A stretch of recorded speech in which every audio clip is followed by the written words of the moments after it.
আজ এত টাকা কালেকশন করা হলো, কিছু মনে না করলে জানতে পারি আপনার হাদিয়া কত টাকা? ভাইরা আমার, আলহামদুলিল্লাহ, আল্লাহ শুকর।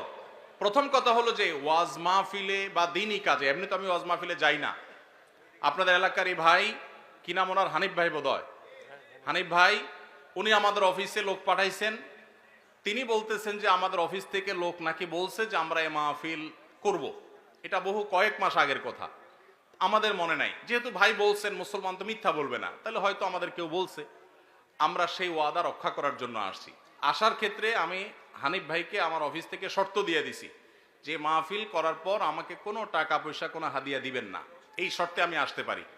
আলহামদুলিল্লাহ, ওনার সাথে আমার চুক্তি হয়েছে হানিফ সাহেবের কাছে, আমি খাবো না, কোনো হাদিয়াও নেব না। আলহামদুলিল্লাহ, আমি এখানে খানাও খাই নাই, হাদিয়াও নেব না, ইনশাল্লাহ। এই চুক্তি করেই আমি আসছি।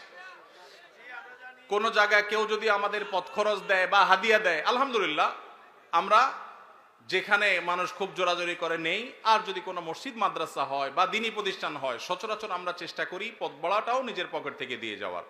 এটা যেহেতু প্রশ্ন খোঁচা মেরে করেই ফেললেন, সেই প্রসঙ্গে বলা, হানিফ ভাই এখানে উপস্থিত আছে, সাক্ষী উপস্থিত আছে, ওনার সাথে চুক্তি করা হয়েছে। যেহেতু মাদ্রাসার মাহফিল, মাদ্রাসার জন্য দুনিয়ার টাকা উঠানো লাগতেছে, একটা মসজিদ নাই, বাচ্চাদের থাকার জায়গা নাই, তাহলে এখান থেকে আমার হাদিয়া নেওয়া লাগবে কেন? আলহামদুলিল্লাহ, আমার চলার মতো ব্যবস্থা আল্লাহ তাআলা আমাকে দিয়েছেন, যথেষ্ট দিয়েছেন। অতএব আপনারা বরং মসজিদের জন্য সহযোগিতা করবেন, জমির জন্য সহযোগিতা করবেন, করবেন তো ইনশাআল্লাহ? মাদ্রাসার ছাত্রদের থাকার ভালো ব্যবস্থা যেন হয়, সেজন্য সাহায্য করবেন, ঠিক আছে না ইনশাআল্লাহ? আর আমাকে হাদিয়া দেওয়া লাগবে না, ইমাম সাহেবদের বেতন বাড়াই দিয়েন। ইমাম সাহেবদের বেতন বাড়াই দিবেন তো ইনশাআল্লাহ? ইমাম সাহেবদের বেতন বাড়াই দেওয়ার তৌফিক আল্লাহ তাআলা আমাদেরকে দান করুন। ওলামা একরাম ওয়াজ মাহফিলে যারা আসেন, তাদেরকে সম্মানজনক হাদিয়া দিবেন।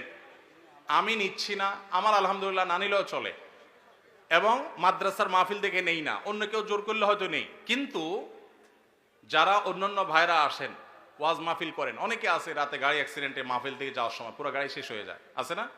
অনেকে আছে গাড়ি অ্যাক্সিডেন্টে নিজে অসুস্থ হয়ে যায়, মারা যায়, রাত বিরাত জাগা লাগে, তাদেরকে সম্মান করবেন। কিন্তু এর মানে এই না যে চুক্তি করে লাখ লাখ টাকা ওয়াজ করে কামায়, এই ওয়াজ ব্যবসায়ীদেরকে আমি প্রশ্রয় দিতে বলি নাই।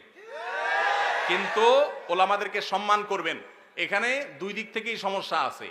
হুজুরদের অনেকে যেরকম চুক্তি করে, এটা যেমন একটা সমস্যা, আবার ওয়াজ মাহফিলের আয়োজক অনেকে আছে অনেক ধান্দা করে, সেটাও একটা সমস্যা।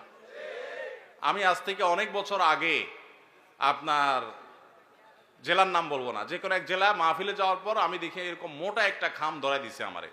পরে যায় খুলে দেখি ওখানে টাকার সাথে বাকি সব কাগজ দিয়ে মোটা করে দিছে। এত নিকৃষ্ট মানুষও এই সমাজে আছে। তো এই জন্য সংশোধন বক্তাদেরও হইতে হবে, আয়োজকদেরও হতে হবে, শ্রোতাদেরও হওয়া লাগবে। শ্রোতারা ওয়াজে আসছেন কি জন্য? কিছু শুনে আমল করার নিয়তে। এই যে এতগুলো কথা শুনছেন, এগুলো আমল করতে হবে, ঠিক আছে না ভাই ইনশাআল্লাহ? যদি শুধুমাত্র ওয়াজ মাহফিলে আসেন তামাশা দেখার জন্য, তাহলে হবে না, আমল করার নিয়তে আসতে হবে। আয়োজকদের উদ্দেশ্য হবে আল্লাহর সন্তুষ্টি, আলোচকদের উদ্দেশ্য হবে আল্লাহর সন্তুষ্টি, এবং শ্রোতাদের উদ্দেশ্য হবে কি? আল্লাহর সন্তুষ্টি। আল্লাহ তাআলা আমাকে, আপনাকে, আমাদের সবাইকে ইখলাসের সাথে কাজ করার তৌফিক দান করুন। আস-সুন্নাহ ফাউন্ডেশন, উম্মার স্বার্থে সুন্নাহর সাথে।